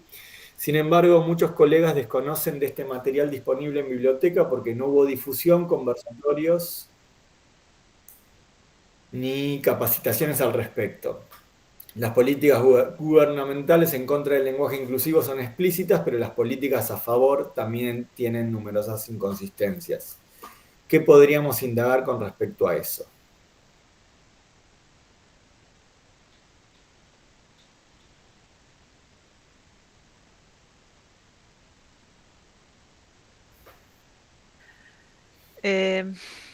Yo solo tengo para decir que, o sea, me queda alguna duda respecto a lo que pregunta Leonardo ahora, porque no tengo acá el Leonardo. nombre. Sí.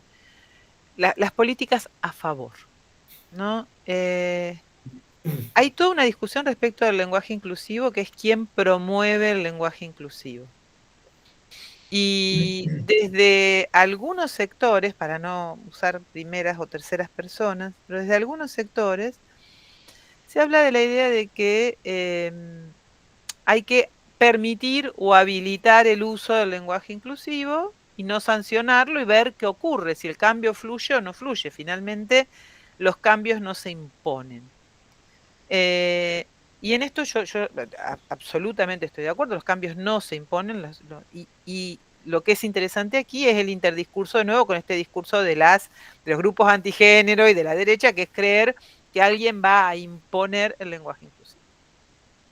Entonces, yo aquí me pregunto, no te contesto, no, me pregunto si debería haber políticas que lo promuevan. Yo creo que sí debería haber políticas que pongan a disposición los materiales, que en caso de que las docentes, los docentes lo demanden, los sindicatos o los ministerios podrían generar espacios de capacitación. Hemos visto en muchas investigaciones que la resistencia de parte de los docentes tiene que ver también con cierto desconocimiento o dudas, no solamente, digamos, con temor de quedar expuestos frente al no manejo del lenguaje inclusivo, pero yo no estoy segura de que desde algún lugar se promuevan políticas a favor de, para implementarlo, porque si no, ahí ya venimos en las lecturas de lo que sí estoy segura, que no es lo mismo, es que el Estado nacional, los estados provinciales y municipales deben garantizar que el uso del lenguaje sea no sexista y no discriminatorio. Y en eso sí, debería haber políticas claras al respecto. Pero ya yendo al uso del morfema de género inclusivo lo que creo es que está bien que estén a disposición los materiales y que en caso de que los docentes lo requieran haya capacitación. No sé si estoy de acuerdo con que haya políticas que lo promuevan desde ámbitos estatales. No estoy lo dejo como interrogante y mi no sé es genuinamente un no sé. Lo dejo para que los actores, las actoras, les actores lo decidan.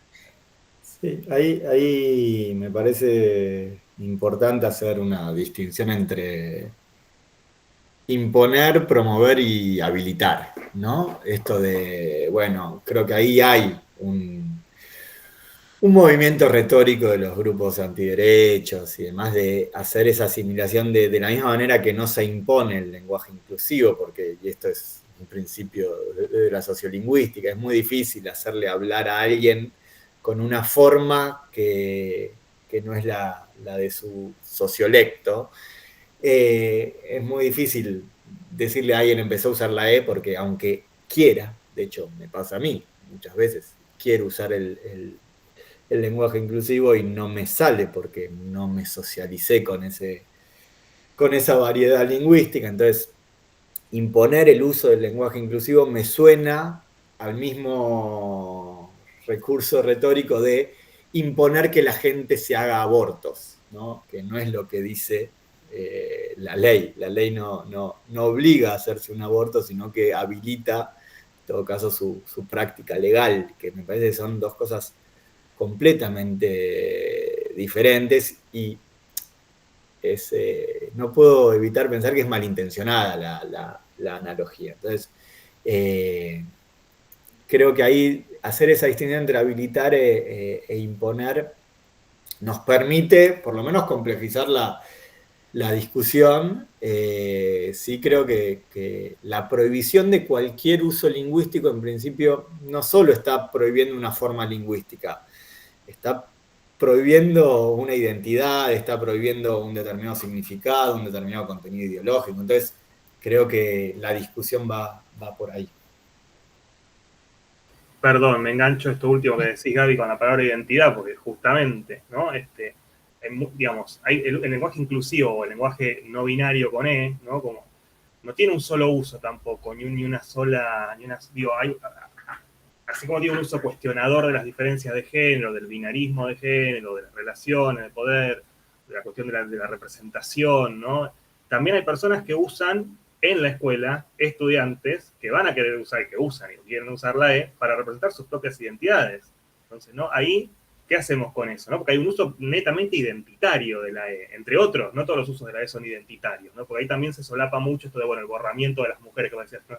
Esta crítica que se le suele hacer al borramiento de la mujer como sujeto político. Lo que pasa es que con la E confluyen, digamos, eso, perspectivas identitarias, perspectivas más políticas y críticas, ¿no?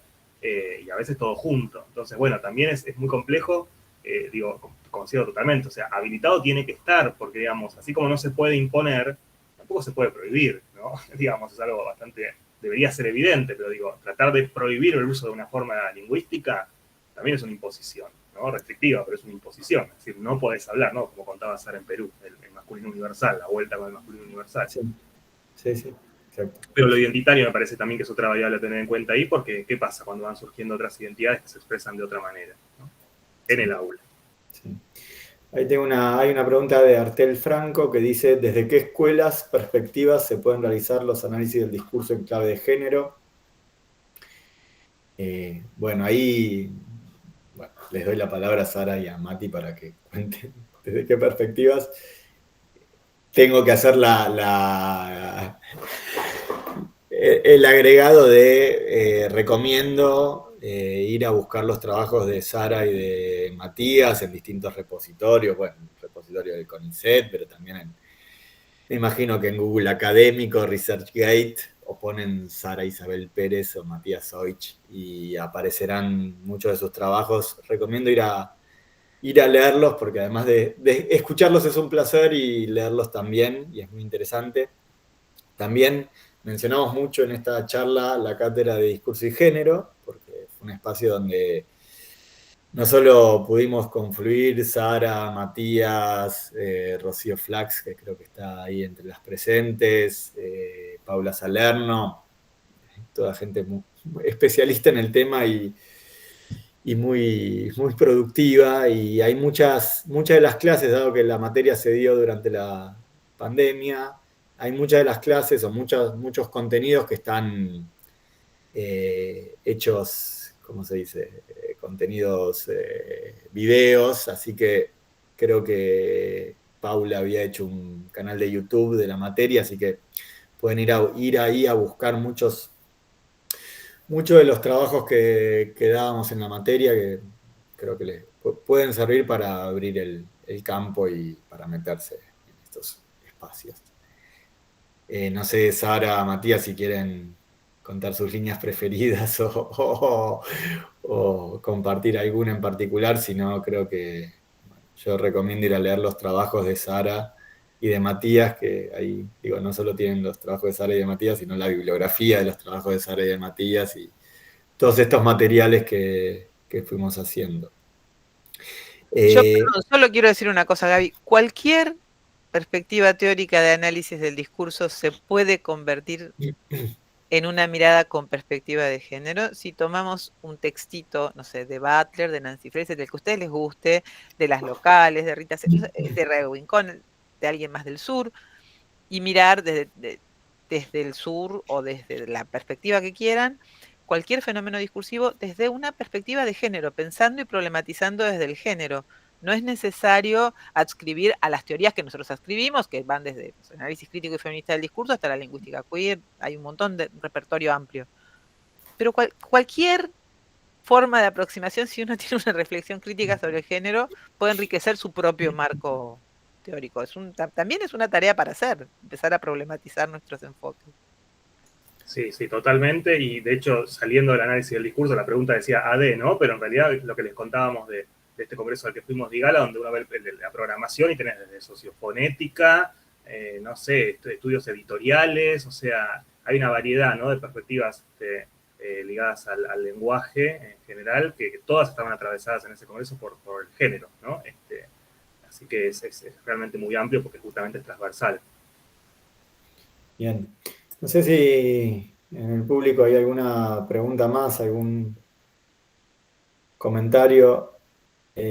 Ahí Emilia Romero dice en el chat, me gusta mucho la idea esa que plantea que aquello que no se nombra no existe, la palabra da visibilidad, y retomo ese comentario porque creo que ahí hay una contradicción, por lo menos, o por lo menos lo veo yo como lingüista, en el sentido de, ojo con pensar que lo que no se nombra no existe, porque si no pareciera que hasta que no se usó el lenguaje inclusivo había ciertas identidades que no existían. Y sí, las identidades existían, las personas existían.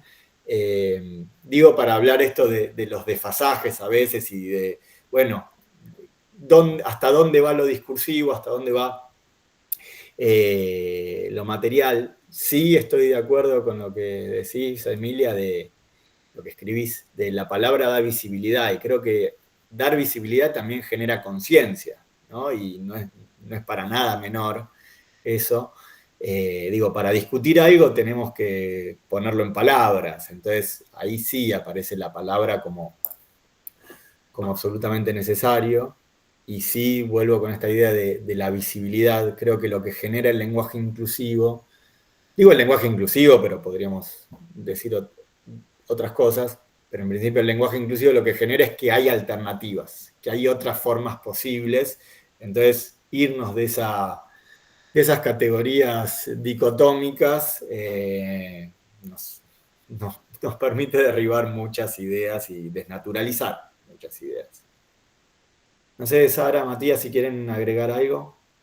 No sé si hay algún comentario del público, ¿no? Yo reitero el agradecimiento a Sara y a Matías, que sé que son dos personas muy ocupadas y no puedo evitar decir esto porque me parece necesario. Estas charlas, estas invitaciones son absolutamente gratuitas.